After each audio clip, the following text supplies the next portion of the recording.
Hi, I'm Karim Rafa. Thank you for joining us on Coffee and Conversations. I'm joined today by Eugene Soh from Dude Studios. I founded Dude Studios. It's a creative tech company to do creative installations from VR to AR to making game apps and installations to do with motion sensor and interactive projections. I understand you're mostly an artist that found his way into tech.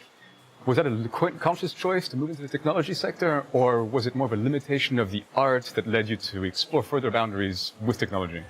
Well, as a creative myself, right, I don't see technology as a limit it is another medium for art. So just like an artist using the paintbrush to paint, technology is another medium to express myself and to create stuff. I accidentally got into arts when one of my photography pieces went viral in 2012. I made this Last Supper piece in a Singapore context. So it's Jesus and everybody in a kopitiam chilling out in the Last Supper pose. Galleries started contacting me and saying, hey, we want to see more of your photography pieces. But little did they know, photography was just one of the things that I did last time. And that was the only piece of that kind that I did back then. But I went on to do more of that kind of work.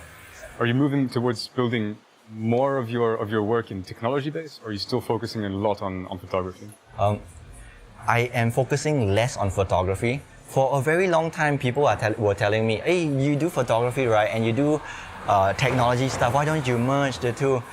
For a long time, I didn't find the reason to merge. I didn't want to just for the sake of merging the two, just because I know how to do it. I didn't find a real reason to do it. So for a long time, I kept them as separate things. My photography and my technology, separate. But technology, there are still both outlets in creative outlets for me.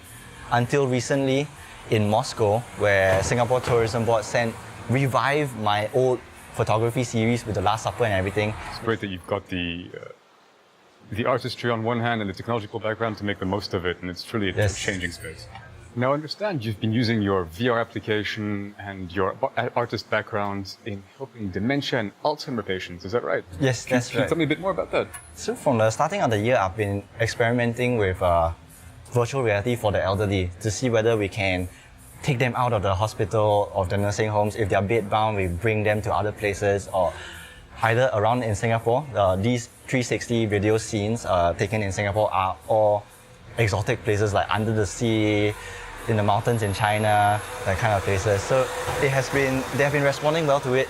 Some of them have been wanting to experience it again, all this exploring the world type of stuff. But on top of that, there is this growing problem in Singapore, which is dementia. In 2014, $1.4 billion was spent on dementia alone, and that was the biggest amount spent on any one particular disease. So this is a problem that we have to address. By 2050, the number of dementia patients is projected to triple, and mind you, 2050, that is us. Both of us will be the old people, we'll be 70 years old, so we better start thinking of solutions now. Can you explain to me how your artist background plugs into the technology that you're now using, and how you kind of fell into fixing diseases rather than creating expositions in photography? Like, how did that happen? How did that slip or dive happen? Well, as an artist, I've been doing creative work and exploring technology. And while I explore technology, I keep learning and further improving my own programming. So technology, to me, I'm confident of creating new tech myself too. So you've managed to identify a problem, figured out you can use the tech that's currently available, match it with your artist skills, and apply it to solving a problem, right? Yes. That's amazing. So what do you see what the future applications are for what you're now building, helping with Alzheimer's, dementia? Where is that going from now on? So I want to build an ecosystem for the Alzheimer's people and elderly people in general in virtual reality, because I do foresee myself using it in the future. If I'm ever bedbound or immobile or stuck at home, I want to be able to still visit my friends to prevent this thing called social isolation that is very bad for the elderly, which happens to them when they stop getting out of their house, when they stop exercising. So I foresee virtual reality being the solution for that.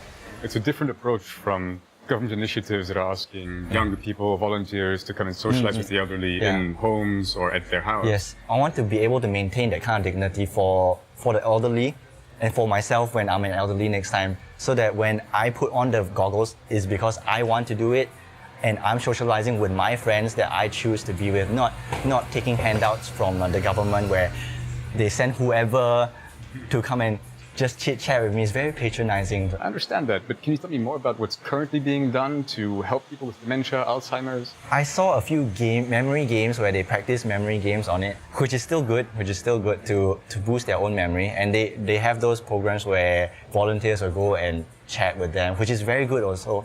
What I was talking about earlier is to empower them to be able to choose and socialize on their own free will instead of receiving whoever it is. They don't even get to choose. All of this, your technology would actually enable them to socialize on one hand, but also maintain the memory for a longer period of time. So it's got a treating aspect to it, yeah? Can you tell me a bit more? Yes, to prevent that social isolation from happening. They can't be just hanging out with their one caregiver, their one mate for the rest of their living life.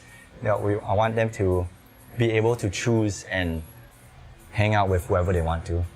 That's great. An exciting future for us. Thank you so much for joining us today. I'm afraid that's all the time we have for today. Eugene Soh, thank you so much. Thank you. It's a pleasure. My pleasure.